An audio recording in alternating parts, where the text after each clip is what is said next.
കനത്ത മഴയിൽ കേരളത്തിൽ പല സ്ഥലത്തും മണ്ണിടിയുന്നത് പതിവ് കാഴ്ചയായി മാറിയിട്ടുണ്ട്. എന്നാൽ മനുഷ്യനിർമ്മിത ദുരന്തമുണ്ടാകാൻ സാധ്യതയുള്ള ഒരു സ്ഥലത്താണ് ഞാൻ നിൽക്കുന്നത്. കോഴിക്കോട് ജില്ലയിലെ ചാത്തമംഗലം പഞ്ചായത്തിൽ കൂളിമാട് നിന്ന് കളന്തോടിലേക്ക് കോടികൾ മുടക്കി നിർമ്മിക്കുന്ന ഒരു റോഡാണ്. ഇവിടെ ഒരു വളവുണ്ടായിരുന്നു. വളവ് നിവർത്താൻ വേണ്ടിയാണ് ഈ കാണുന്ന മല നടുക്കെ പിളർന്ന് രണ്ടായി പിളർന്ന് റോഡ് നിർമ്മിച്ചിരിക്കുന്നത്. പക്ഷേ വളവ് നിവർന്നിട്ടില്ല. അതുമാത്രമല്ല, രണ്ട് വശത്തും ഇവിടെ നിന്ന് എടുത്തുമാറ്റിയ മലയുടെ പാർശ്വഭിത്തികൾ കുത്തനെയാണ് നിർമ്മിച്ചിരിക്കുന്നത്. അതായത് മണ്ണ് ചരിച്ചല്ല എടുത്തിരിക്കുന്നത്. മുകൾ വശത്ത് ചെറിയ രീതിയിലുള്ള ചെങ്കൽപ്പാറയാണ്. പക്ഷേ ഇതിന്റെ താഴ്വശത്ത് ഇപ്പോഴേ ഇടിഞ്ഞു തുടങ്ങിയിരിക്കുകയാണ്. കളിമണ്ണാണ്. ഇത് വലിയൊരു അപകട ഭീഷണിയല്ലേ?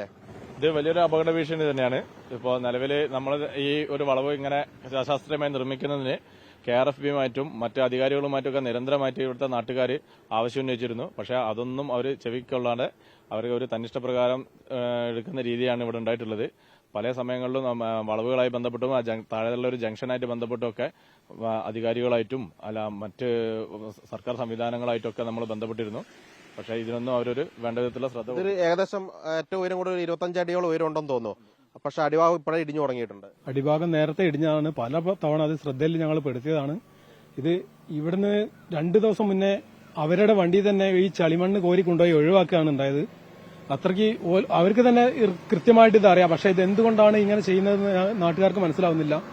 ഇപ്പം കൃത്യമായിട്ട് പല സ്ഥലങ്ങളിലും അപകടം നമ്മൾ മുന്നിൽ കണ്ടുകൊണ്ടിരിക്കുകയാണ്.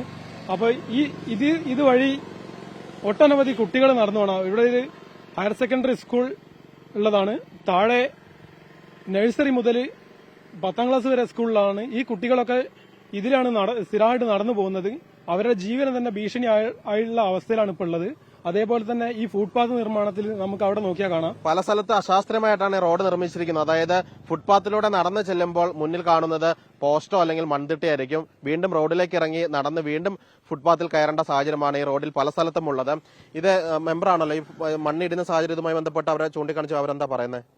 മണ്ണിടിച്ച സമയത്ത് ഒരു പറഞ്ഞതെന്ന് വെച്ചാൽ ഇത് വളരെ ഉറപ്പുള്ള ഒരു പ്രതലാണ്. അതുകൊണ്ട് ഇവിടെ മണ്ണിടിയാനുള്ള ചാൻസ് വളരെ കുറവാണ്. അങ്ങനെയാണ് നമ്മളോട് ഇത് നിർമ്മിച്ച. ഇപ്പോൾ ഇടിഞ്ഞു കിടപ്പുണ്ടല്ലോ. ഇപ്പോൾ അത് ഉണ്ടാക്കി കഴിഞ്ഞ ഒരു 2 മാസത്തിനുള്ളിൽ തന്നെ ഇപ്പൊ മഴ ഒന്നും ശക്തിയായില്ല. അപ്പോഴത്തേക്ക് തന്നെ ഇതൊക്കെ 2-3 ഭാഗങ്ങളിൽ ഇടിയൽ തുടങ്ങി. ഇതൊരു മതിൽ മാതിരിയാണ് നിൽക്കുന്നത്. ഇതിന്റെ അപ്പുറ ഭാഗത്ത് ഇതേമാതിരി തന്നെ പ്രതലത്തിലാണ് നിൽക്കുന്നത്. ശരിക്കും ഈ മതിൽ അങ്ങ് ഒഴിവാക്കിയാൽ തന്നെ ഇത് ഇവിടെ ഈ ഒരു അപകട ഭീഷണി കുറെ ഒഴിവാക്കി കിട്ടും. ഇവിടെ മണ്ണ് എടുക്കാൻ ഇനിയും സൗകര്യം ഉണ്ട്. വളവ് നിർത്താൻ ഇനിയിപ്പോ വളവ് നിർത്താൻ ഇപ്പൊ നിലവിലൊരു വീതി കുറച്ച് കഴിഞ്ഞ് ഈ റോഡ് ഇവിടെ നിലവിൽ ഉണ്ടാക്കി കഴിഞ്ഞ് ഇനി ഇത് വളവ് കൂട്ടണം എന്നുണ്ടെങ്കിൽ മണ്ണെടുക്കേണ്ട അവസ്ഥയിലാണ് വരുന്നത്. ഇത് ബന്ധപ്പെട്ട സ്ഥല ഉടമകളോടൊക്കെ ചിലപ്പോൾ സംസാരിച്ചിരുന്നെങ്കിൽ ചിലപ്പോൾ കിട്ടുമായിരുന്നു. പക്ഷെ അതിനൊന്നും ഒരു അവസരം തന്നിട്ടില്ല.